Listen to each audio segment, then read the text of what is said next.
Spy Kids Armageddon takes us back to the beloved world of the 2001 classic, but unfortunately, it fails to capture the same magic that made the original a cherished childhood memory.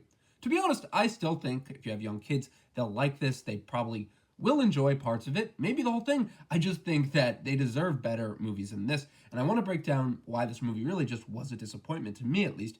Robert Rodriguez, the director of this, is known for his knack for fun and idiosyncratic kid-centric movies. He returns to the director's chair, but this time around the result is less impressive than what we'd hoped for. Let's start with the positives. The cast does a decent job, with the young actors being watchable and Zachary Levi and Gina Rodriguez forming a serviceable pairing, even if their on-screen chemistry feels a bit lackluster. However, what's sorely missing in this outing is the unique style that set the original film apart.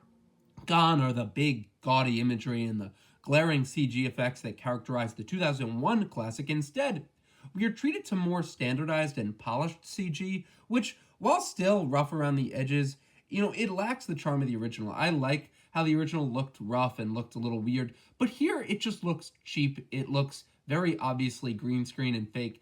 But there's just something about this, maybe again, I'm being driven by my nostalgia goggles, but I just didn't like the polished new look of this film. It just looks cheap, in my opinion.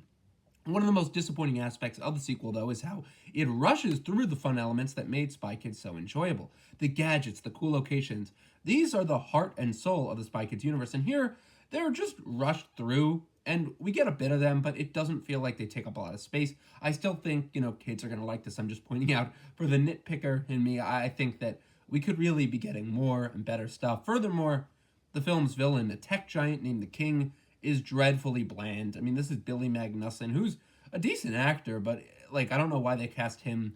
He doesn't have that same draw that Alan Cumming had, man. His dialogue is primarily exposition, and he even has a line that says, "As far as I'm concerned, the late 20th century was the peak of visual technology. It's all downhill from there." Sadly, this sentiment could also apply to the movie itself. While Spy Kids is undoubtedly aimed at a younger audience, it doesn't excuse the lack of stakes in character development. In the original, the kids had to learn and grow without their parents. They have to do the same thing here.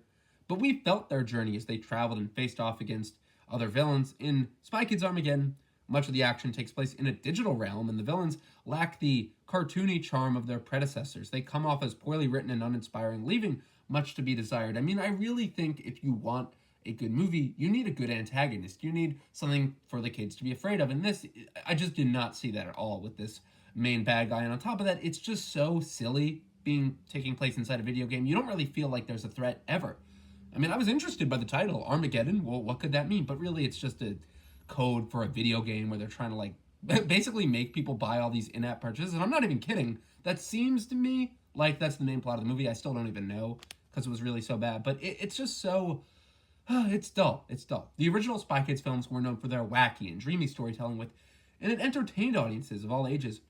Armageddon might be cute and easy to watch, but it falls short of leaving that same lasting impact. Kids deserve better, and this latest installment in the Spy Kids franchise fails to recapture that enchanting spirit of the original, leaving fans with a sense of nostalgia, but ultimately a letdown.